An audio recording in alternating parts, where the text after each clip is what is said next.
자, 시작합시다. 자, 첫 번째 영웅이 나왔고, 이제 작가의 첫 번째 시뮬레이션. 어떻게 하면은 이제 전두환 군사 세력을 물리칠 수 있을까를 하는데, 자, 첫 번째 영웅, 힘을 상징하는 영웅이 나왔습니다. 그런데 힘을 상징하는 영웅은 금세 검은 갑판에 포섭돼 버립니다.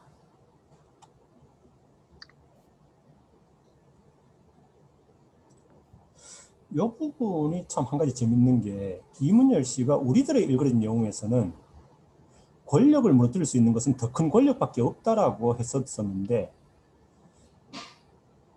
이 소설에서는 권력은 더 큰 권력을 무너뜨릴 수 없다라고 보여주고 있어요. 그 부분이 참 두 소설의 차이점입니다. 네. 자, 그리고 이제 자기 동전을 빼앗기게 된 이제 주인공은 고가운 표정으로 이제 검은 갑판을 바라보는데, 그 표정을 보고 이제 이 친구 이거 눈이 왜 이래? 안 웃어? 뭐 이렇게 시비를 거니까, 자, 홍동덕이 옆에서 말려줍니다. 몸이 아프구만요. 난 놔둬서. 갑자기 홍이 끼어들었다. 자, 그래서 이제 주인공은 생각합니다. 아, 무식한 홍이 내 불편한 표정을 보고 내가 몸이 아픈 거로 착각했구나. 그렇게 생각을 했는데, 검은 갑판이 가자마자 홍이 얘기를 합니다. 그저 좋은 기다. 절마저 사람도 아니구만. 속상하겠지만 참으소. 홍은 주인공을 오해한 것이 아니라 오히려 주인공의 내면을 정확하게 파악하고 주인공을 보호해 줍니다. 그리고 이게 주인공을 더더욱 화나게 만듭니다.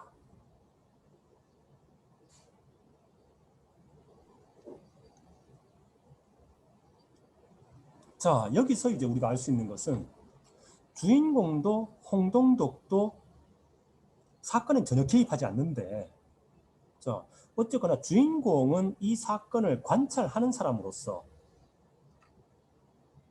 이제 출연할 이유가 있는데, 그럼 홍동덕은 왜 출연해야 되는가?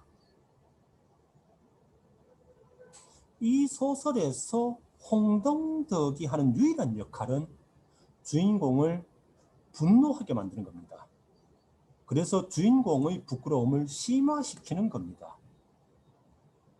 즉, 바꿔 말하면은 이 소설은 광주 민주화 운동에 대한 평가보다는 작가 자신의 부끄러움에 더욱 초점이 맞춰져 있어요. 그걸 이제 유의해야 합니다. 네. 이 소설이 만약에 광주 민주화 운동에 대한 평가라고 한다면 홍동덕이 등장할 이유가 없어요. 근데 홍동덕이 끊임없이 주인공을 화나게 하고 부끄럽게 만듭니다. 즉, 이 소설은 엄밀히 말하면은 작가 자신의 부끄러움의 극복에 대한 이야기입니다. 네. 자, 그래서 이제 내가 표정이 안 좋으니까 내가 몸이 아프다라고 착각한 모양이구나 라고 생각했었는데, 홍동덕이 주인공의 생각을 정확히 깨뜨려 보고 있었습니다. 그래서 주인공은 막 화가 납니다. 자, 만약에 본인이 이런 경우라면 어쩌겠어요? 홍동덕에게 화가 나겠습니까? 고맙겠습니까? 저라면 고마울 것 같아요. 예, 시비가 붙은 장면을 벗어나게 해준 거니까. 예. 근데 이 소설 속에서 주인공인 그는 유독 홍동덕에게만 이제 강하고 모질게 대합니다. 화를 내고. 그게 이제 주인공의 성격을 보여줘요. 즉, 어떤 홍동덕에 대한 고마움이나 미안함도 있지만 그걸 압도적으로 초월한 홍동덕에 대한 분노. 감히 너 따위가라는. 그게 어떤 주인공이라는 캐릭터입니다. 자, 검은 갑반에게 낸 금액도 같은 금액이고, 그러니까 두 사람의 모든 행동이 똑같습니다. 그런데 한 사람은 이 열차칸에서 가장 학력이 높은 사람이고, 한 사람은 가장 낮은 사람입니다. 자, 여기서 한번 생각해 봅시다. 그럼 홍동덕은 이 상황에서 부끄러움을 느낄까요?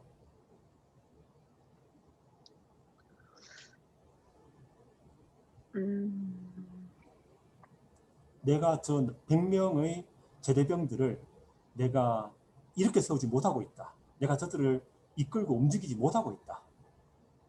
아무것도 안 하고 있는 자신에 대해서 홍동덕은 부끄러움을 느낄까요? 그 말하는 어투나 그런 거에서 봐서는 별로 신경 쓰지 않는 것 같아요. 예. 그러니까 주인공이 부끄러움을 느끼는 것은 자신이 이 열차에서 가장 학력이 높기 때문이에요. 즉 이제 사회 지도층이라고 불리는. 그러니까 자신의 어떤 그런 의무감을 느끼는 겁니다. 가장 많이 배운 내가 당연히 그런 역할을 해야 되는데. 그런데 당연히 이제 그게 없는 홍동덕이라면 부끄러움도 안 느끼겠죠. 그게 두 사람 사이의 유일한 차이점입니다.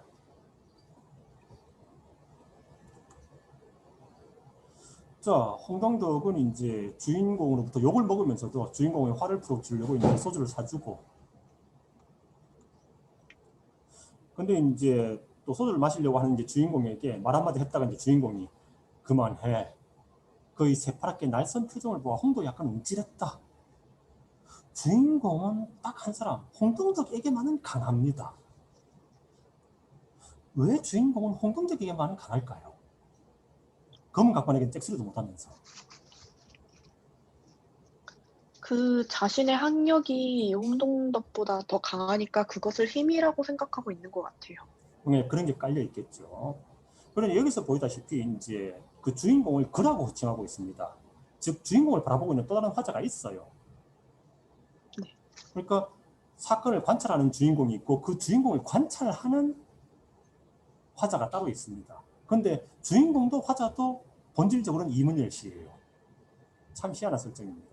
그래서 한번 이제 선생님이 이 소설 속의 모든 글을 나로 바꿔봤는데 혹시 1인칭 시점으로 바꾸면 어떻게 될까 싶어서 나로 바꿔봤는데 전혀 어색하지 않아요.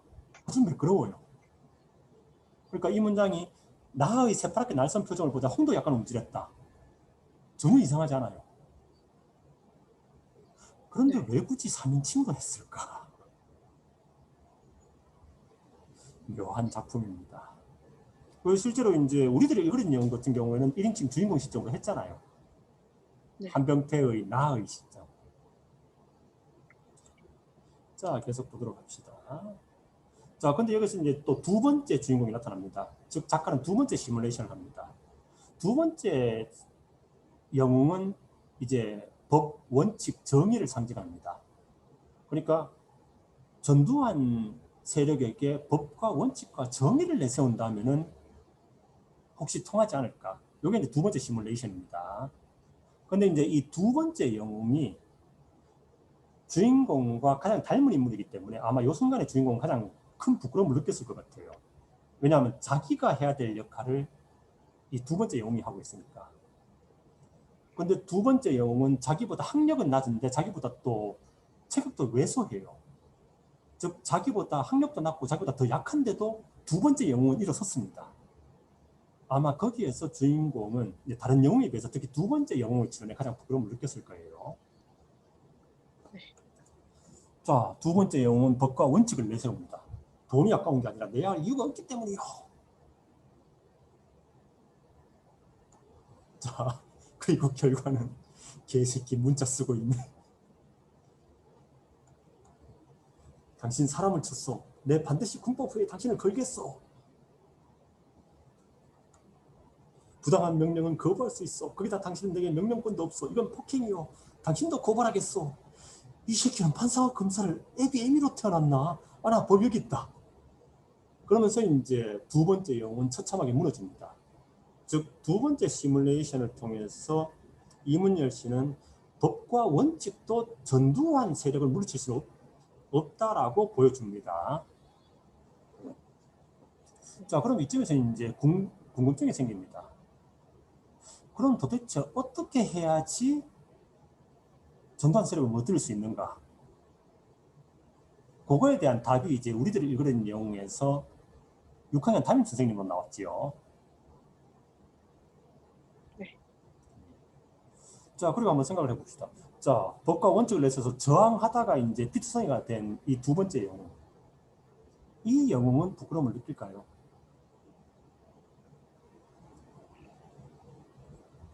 음, 느꼈을 것 같기도 해요. 자기가 그에 예, 대해서 나섰지만 결국에는 실패를 했으니까. 음. 그래도 주인공보다는 적겠죠. 네. 예. 그러니까 만약에 주인공도 이제 이렇게 했었다라고 한다면은 비록 이제 육체적인 상처는 남았더라도 부끄러움은 훨씬 줄어들었을 겁니다.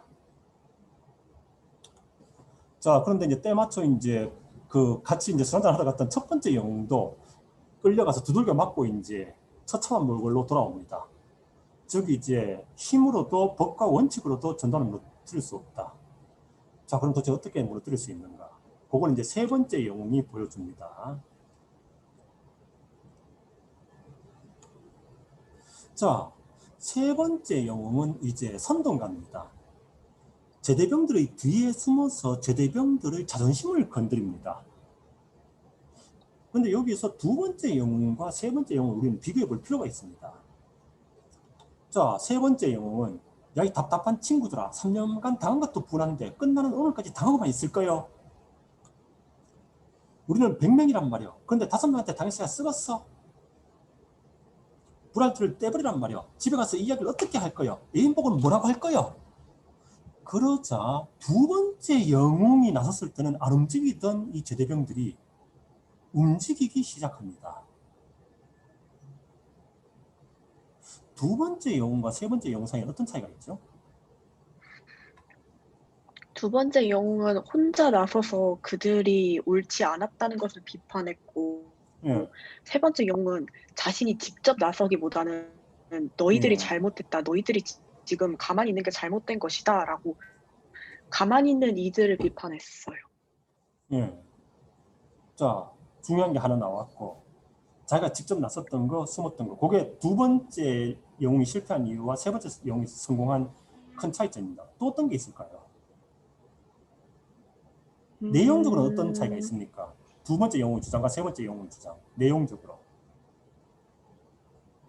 두 번째 영웅의 근거는 음, 법과 정의, 그러니까 모든 사람들이 대체적으로 인정할 만한 법과 정의를 얘기하고 있고, 예. 세 번째 영웅은 그 법과 정의에 빗대어 말하기보다는 우리가 그들에게 대응을 해야 할 이유에 대해서 말을 하고 있어요. 여기에서도 그러니까 참 재밌습니다. 그러니까 이 그러니까 이 열차 칸이 대한민국이다 보니까 당연히 이제 이 열차 안에 제대병들은 대한민국 국민을 상징할 텐데 두 번째 영웅이 두들겨 맞으면서도 법과 원칙 얘기할 때는 아무도 안 일어섰는데 불알 얘기하니까 다 일어섭니다. 여기에서 이제 우리가 연결해서 볼 수 있는 게 우리들이 일그러진 영웅. 거기에서 5학년 담임 선생님의 충고.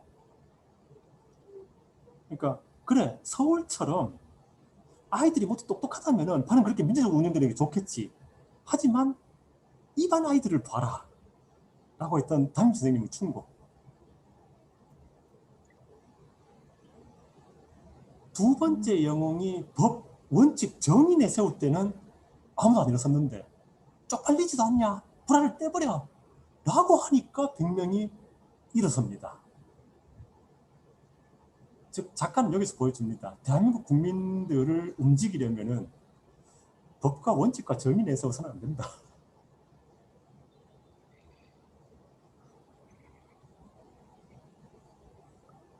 자, 하여튼 간에 세 번째 영웅에 의해서 이 검은 각반들이 가장 우려하던 상황, 즉 100명의 제대병이 한덩이로 똘똘 뭉쳐서 6대 100이 되는 상황이 발생합니다. 자, 그런데 여기에서 이제 또 한 가지 생각해 봐야 될 것이 우리들이 일그러진 영웅에서는 우리들이 일그러진 영웅에서도 이제 결말에 엄석대가 몰락했지요. 네. 그런데 그것은 자 여러 가지 의미가 있습니다. 어떻게 전두환 세력을 무너뜨릴 수 있는가도 소설 속에서 보여줘야 되고 또 실제로 전두환 당시 대통령이 6.29 선언으로 국민들에게 항복도 했었고 그런데 이 소설에서는 광주 민주화 운동이 전두환 세력의 일방적인 학살, 즉 전두환 세력의 일방적인 승리로 끝이 났는데 왜 이 검은 각반이 무너진다라는, 패배한다라는 이 설정이 왜 필요한가? 이 소설에서는. 요거에 주목해 볼 필요가 있습니다. 즉 우리들을 일그러진 영웅에서는 현실에 일어난 일을 작가가 소설적으로 설명했다라면은, 이 소설에서는 현실에 일어나지도 않은 일을 작가가 설명하고 있어요. 이게 왜 필요한가? 즉 만약에 광주 민주화운동이 성공해서 전두환이 무너진다면이란 가정이 왜 필요한가? 실제 그런 일이 벌어지지도 않았는데.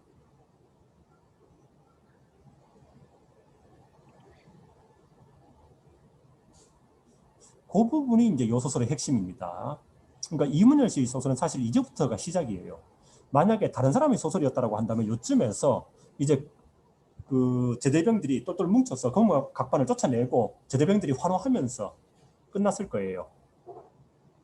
그런데 이문열 씨의 소설에서는 이제부터가 진짜 이문열 씨 소설의 시작입니다. 자, 검은 각반이 100명이 힘을 합쳐서 이제 제대병들 100명이 힘을 합쳐서 검은 각반을 물리쳤습니다. 즉 광주 민주화 운동이 성공하고 이제 대한민국이 민주화된 상황입니다. 그 다음에 이 열차 안의 모습이 어떻게 되는지 한번 봅시다. 작가에게는 그게 필요했던 것 같습니다. 어떻게 되는지 보죠. 자, 100명의 제대병들은 미치광이로 변해가지고 제대병들을, 검은 각반들을 죽이려고 달려듭니다.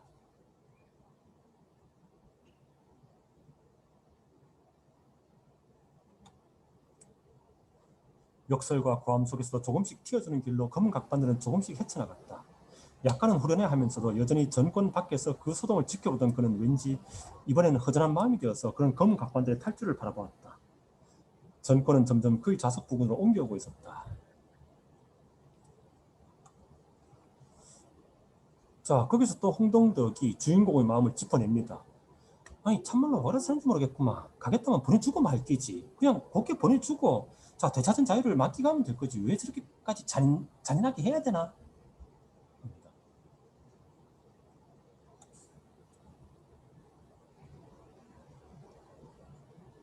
그러면서 이제 작가는 대한민국이 민주화되면은 광기와 폭력이 지배하는 지옥이 될 것이다 라고 소설 속에서 설명을 합니다. 이제 여기에서 작가가 부끄러움을 극복하는 핵심이 나옵니다. 자, 작가가 부끄러움을 느꼈던 핵심은 군사독재가 악이고 광주 민주화운동이 선이었기 때문이었죠. 네. 근데 여기서 작가가 하나의 가정을 추가했습니다. 만약에 군사독재가 무너진다면, 만약에 군사독재가 무너지면져서 민주주의가 되었을 때 대한민국이 지옥으로 변한다면, 그러면 이제 어떻게 됩니까? 이 군사독재는 정의가 되죠. 선과 정의. 즉 이 군사독재는 대한민국이 지옥으로 변한 것을 막아주는, 뭐 온전히 선이라고는 할 수 없지만은 필요악 정도가 됩니다. 그렇게 되면은 광주 민주화 운동 때 목소리를 내지 않았던 작가의 침묵은 어떻게 됩니까? 정의와 함께하는 걸로 변하게 돼요. 그 악이 나서는 것에 동참하지 않은 자. 대한민국이 지역으로 변하는데 동참하지 않은 자가 되죠. 이제 비로소 작가는 부끄러움을 극복하게 됩니다. 그리고 아마도 그렇게 부끄러움을 극복하기 위해서 이 과정이 필요하지 않았을까? 만약에 전두환 세력이 무너진다면, 대한민국이 민주화된다면이라는 과정. 이해되겠습니까? 네. 자, 이제 도망치려고 하는데 한 제대병이 막았습니다. 근데 이제 그 깨진 유리를 휘두르다가 가슴에 베인 상처가 나고 그 피를 보고 이제 또 제대병들은 이제 분노합니다. 그 끔찍한 광경이 다시 한 계기가 됐다. 지금껏 물러서고만 있던 제대병들이 갑작스레 공세로 전환했다. 죽여버려. 비명과 신음.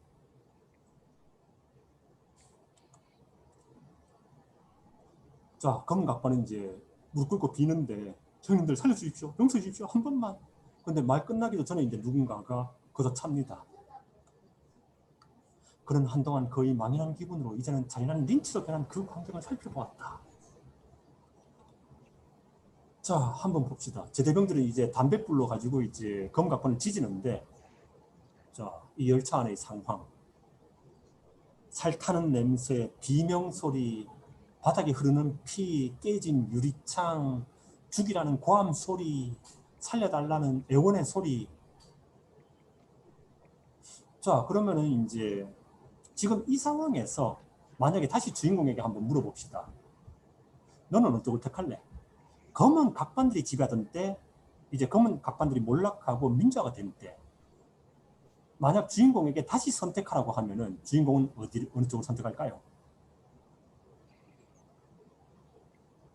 검은 각반들이 지배하던 때가 지금 저 상황에선 차라리 더 나을 것 같아요. 예, 그 차라리란 단어. 그러니까 이 상황에 비해선 차라리 검은 각반이 지배할 때가 낫죠. 네. 그때는 동전은 빼앗겼지만 최소한도 어떤 질서는 유지되고 있었으니까. 그런데 검은 각반이 무너지고 이제 제대병들로 상징되는 대한민국 국민들이 그에 의해서 민주주의가 되니까 대한민국은 이렇게 되어버립니다. 자, 그런데 여기에서 이 가정은 타당한 것인가? 군사 독재가 무너지면 대한민국은 지옥으로 변할 것이다. 작가의 이 가정은 어느 정도 타당하다고 생각됩니까?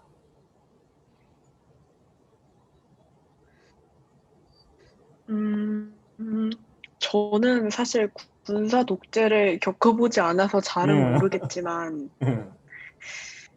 저는, 이게 타당하다는 걸 생각하보다 어떻게 이런 가정을 하게 됐을지가 궁금해요. 왜 민주화가 된다면 이렇게 됐을지를 상상했을지. 예. 그 부분은 이제 오히려 쉽게 이해가 돼요. 왜냐하면 만약에 민주화가 되고 군사 독재 때보다 더 행복한 사회가 돼버리면은 이문열 씨는 정말 변명할 거리가 없어지잖아요. 왜 당신은 그때 침묵했는가? 음. 그런데 아니 내가 침묵을 했었는데 근데 만약에 그때 군사 독재가 무너졌더라면 대한민국은 그건 지옥으로 변해버렸을 거야라는 이 가정. 그렇게 된다면은 이문열 씨는 그나마 정당성을 가지죠. 이문열 씨의 침묵은. 음. 그래서 이제 하여튼 간에 뭐 이문열 씨는 이렇게 설명을 합니다. 그러니까 나는 대한민국이 이렇게 민주화란 이름 아래 지옥이 되는 것을 막았다. 그래서 내가 광주 민주화운동에 목소리를 내지 않은 것이다.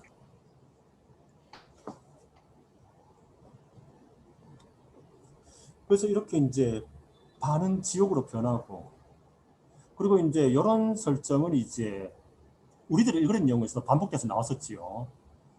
엄석대가 무너지고 그 반을 바라보던 한병태의 혐오스러운 시선. 그래서 이 작품에서도 갈등에서는 검은 각반이 패배했기 때문에 기존의 해석에서는 이 작품을 군사독재에 대한 비판으로 봅니다. 근데 과연 그런가? 검은 각반이 몰락했기 때문에 이 작품 군사독재에 대한 비판이다. 그렇게 볼 수 있는가? 전 좀 거기 의문스러워요. 우리들을 일그러진 영웅에서도 갈등만 놓고 본다면 엄석대는 분명히 갈등에서 졌고 몰락했는데 엄석대가 몰락한 이후에 그 반, 즉 대한민국 사회를 바라보고 있는 화자의 시선, 그것까지 넣어야지 올바르게 해석할 수 있지 않는가 그렇게 생각해요. 네. 그래서 이제 여기에서도 검은 갑반이 몰락함으로써 비로소 주인공은 무작정 나쁘다고만 생각했던 군사 독재에 대해서 재인식하게 됩니다.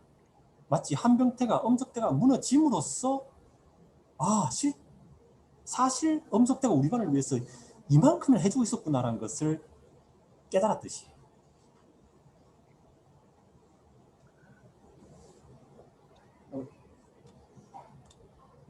자, 그리고 여기에서 이제 네 번째 영웅이 등장합니다. 자, 그만들 해요. 너무 잔인하지 않소? 그래서 이제 여기서 이제 이 네 번째 영웅은 주인공을 대신해서 목소리를 냅니다. 근데 이제 이미 광기에 휩싸인 제대병들은 당신은 속도 없어. 당신 불하지도 않아. 이런 악종들은 아예 씨를 말려. 제대병들은 이미 제정신이 아니었다. 살기등등한 그들을 보며 그는 문득 섬뜩한 상상에 빠졌다. 만약 이러다가 정말 살인이 일어난다면, 만약 이들을 진실로 죽여야 할 대의가 있다면 그에게도 동료 제대병들과 함께 살인죄를 나눌 양심과 용기는 있었다. 그러나 이미 그것을 지배하는 것은 눈먼 증오와 격앙된 감정이 있을 뿐 대의는 없었다. 자, 여기서 이 문장 한번 평가해 봅시다. 만약 이들을 진실로 죽여야 할 대의가 있다면은 그에게도 동료 제대병들과 함께 살인죄를 나눌 양심과 용기는 있었다. 이 말은 사실일까요? 정말 주인공에게 그런 용기가 있을까요?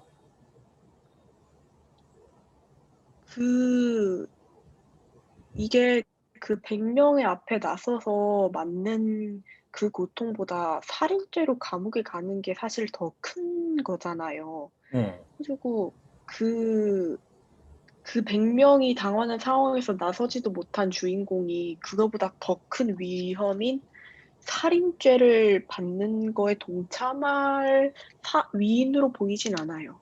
예. 여기에서 분명히 주인공은 거짓말을 하고 있습니다. 게다가 대의만 있다면, 아니 그러면은 검은 각반이 이제 동전 삥 뜯을 때 그때 저항할 대의 명분이 없었나요? 있었죠. 근데 그때 몇 대 두들겨 맞을까봐 무서워서 안 움직이던 사람이 대의만 있다면 난 살인죄도 덮었을 용기가 있다. 이건 명백한 거짓말 같습니다. 근데 하여튼 이제 주인공은 이렇게 얘기를 합니다. 그러나 그것을 지배하는 것은 눈먼 증오와 격앙된 감정이 있을 뿐 대의는 없었다.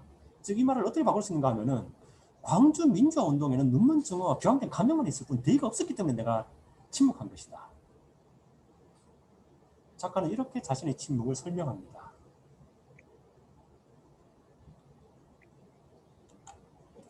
그리고 이제 그렇다면 내가 할 일은, 그런 잠시 생각을 하다가 이제 열차칸에서 도망갑니다. 자, 이 열차칸은 무엇을 상징한다? 대한민국. 예, 작가는 이제 주인공은 민주화된 대한민국은 지옥이다라고 생각하고 대한민국을 버리고 도망갑니다.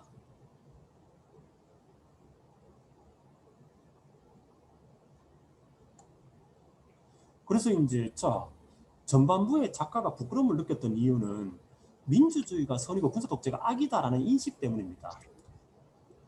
그런데 후반부에서 이제 군사 독재가 무너지고 제대병들이 지배하는 극한을 보면서 작가의 인식이 바뀝니다. 아, 사실은 민주주의가 악이었고 군사 독재는 뭐 선이라고 하긴 못하지만 그래도 이제 필요악 정도. 그러니까 우리 사회의 질서를 유지하기 위해서 필요한 악, 그 정도구나. 민주주의가 군사 독재보다 더 나쁜 거구나. 이렇게 인식이 바뀜으로써 비로소 주인공은 작가는 자신의 침묵에 따른 부끄러움을 극복합니다. 이해되겠습니까? 네. 그리고 아마 이제 이것이 이문열 씨가 그 이전에 진보적인 모습을 보이다가 보수로 이제 바뀌게 된 계기가 아니었을까. 광주 민주운동에 대한 침묵, 그에 따른 부끄러움, 그 부끄러움을 극복하기 위한 어떤 자신의 가치관의 재정립. 그리고 이제 이 소설과 우리들이 읽은 내용을 비교해 보면 알겠지만은 비교해 보면 알겠지만은 전두환을 상징하는 것이 우리들이 읽은 내용에서는 엄석대고 이제 이 소설에서는 검은 각반인데 좀 두 인물이 다르죠. 네. 밑에 이 두 인물은 비슷해요. 네. 그런데 이 두 인물은 전두환을 상징하는 이 두 인물, 즉 검은 각반에서 이제 엄석대로의 변화는 상당히 다르죠. 네. 즉 7년 동안 작가의 인식 속에서 작가의 마음속에서 전두환에 대한 인식이 이렇게 바뀌었다고 보면 됩니다. 네. 뭐 왜 그렇게 바뀌었는가까지는 뭐 분석할 수 없겠습니다만은, 자 하여튼 이제 주인공은 이렇게 민주화된 대한민국을 버리고 혼자 도망갑니다. 그렇다면 우리가 여기에서 갈등만을 보고 검은 각반이 무너졌구나, 그러니까 이 작품은 군사 독재에 대한 비판이다 라고 해야 할 것인가, 아니면 그 검은 각반의 패배 그리고 이제 이 열착한의 변화를 보는 주인공의 인식 그리고 주인공의 도피, 이거를 보고 우리가 주제는 무엇이다라고 결정해야 될 것인가, 그건 한번 이제 천천히 고민해 보기 바랍니다. 결국 이렇게 주인공은 민주화된 대한민국을 버리고 혼자 도망칩니다. 근데 이번에는 한 발 늦게, 자기가 똑같은 생각을 했었지만은 한 발 늦던 홍동덕이 이번에는 자기보다 한 발 먼저 도망쳐 나와 있어요. 그래서 거기서 이제 주인공이 기다리고 있습니다. 잘 나왔구만. 내 나올 때 이 형도 대구가 나올라 하다가 또 성낼까 봐. 그는 처음에는 섬찟한 기분이었다. 그러나 이내 원인 모를 슬픔과 절망으로 축 처져내렸다. 결국 이 작품 속에서 주인공과 홍동덕의 행동 사이에는 아무런 차이도 없습니다. 그 때문에 주인공은 절망감을 느끼게 됩니다. 그래서 이제 주인공은 홍동덕이 건네주는 그 소주를 벌컥벌컥 마시고 이제 정신을 잃습니다. 그러면서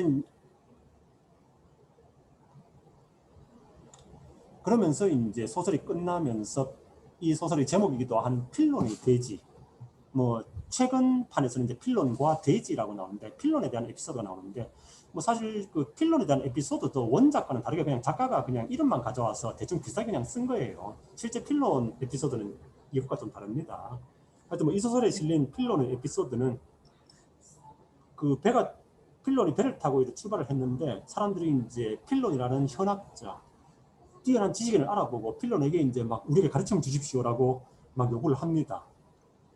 그래서 이제 날씨가 화창할 때는 사람들이 필론에게 가르침을 요구를 했었는데, 막상 폭풍우가 부니까 필론이 무슨 말을 떠들어도 사람들이 안 듣더라는 겁니다.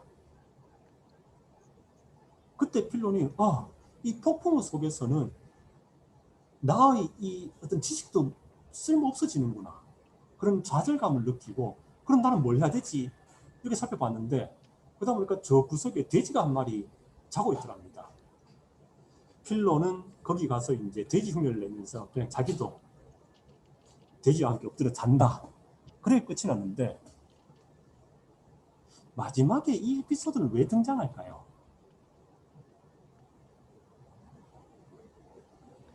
그 응, 제가 보기로는 그 홍형으로 나오는 예, 홍동덕.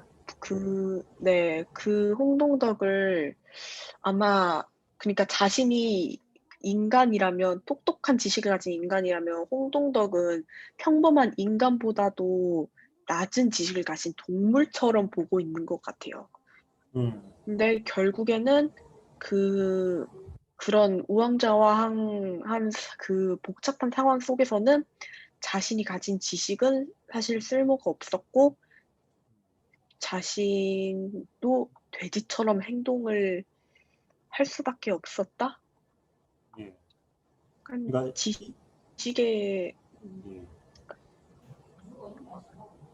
결국 이제 이 에피소드가 분명히 보여주는 것은 이제 이 폭풍우라는 시대 상황 속에서는 이제 필론도 돼지와 다를 바 없어진다. 만약에 이제 어떤 평화로운 시대라고 한다면은 어떤 필론이라는 이런 현자는 이제 의미가 있는데, 가치가 있는데, 이런 폭풍우, 이런 어떤 난세, 이런 시대 상황이 되어버리면은 사람들은 현자의 목소리에 귀를 기울이지 않고 필론과 대지를 구분할 수 없게 된다. 즉, 이 모든 건 폭풍우라는 시대 상황 때문이다. 나는 뭔가 사람들에게 가르침을 주려고 했는데 이 폭풍우가 나를 대지와 똑같이 만들었다. 뭐 작가는 그렇게 얘기를 하고 싶은 모양입니다. 그래서 이 소설이란 것은 우리가 파고 들어가 보면은 작가의 내면이 가장 깊은 곳을 참 드러내줘요. 그래서 이제 IB는 그 책을 읽는다라고 하지 않고 책과 소통한다라고 표현을 합니다. 커뮤니케이션 한다고 표현을 해요. 즉 책을 통해서 독자와 대화한다라는 거. 그러려면 우리는 책에 인쇄된 부분만이 아니라 책에 인쇄되지 않은 부분까지 우리는 볼 수 있어야 됩니다. 그리고 거기에 가장 좋은 방법이 이 텍스트를 시각화시켜서 읽는 겁니다. 그런 점을 설명했었죠. 네. 자, 그리고 이제 작가가 이제 7년 후에 똑같은 전두환, 똑같은 어떤 지식인 자신의 대입해서 쓴 소설이 이제 이 소설입니다. 그리고 거기에서는 이제 이렇게 좀 뭔가 인물들이 다르게 표현이 되지요. 그래서 이 두 작품을 비교해 보면서 이 7년 동안 작가의 어떤 뭐 전두환 군사 독재에 대한 인식이 어떻게 바뀌었는가, 그걸 뭐 비교해서 보는 것도 재미있을 것 같습니다. 그리고 이제 요 기간 동안 작가는 뭔가 어떤 자신이 꿈꾸는 세상을 자기 대신 만들어줄 그런 힘을 가진 존재로서 전두환 씨에게 기대를 건 것 같아요. 자, 뭐 생각보다 설명이 일찍 끝났는데, 자, 질문 있으면 질문 받고 조금 일찍 끝내도록 합시다. 질문. 어, 지금 딱히 떠오르는 질문은 없는 것 예, 같고요.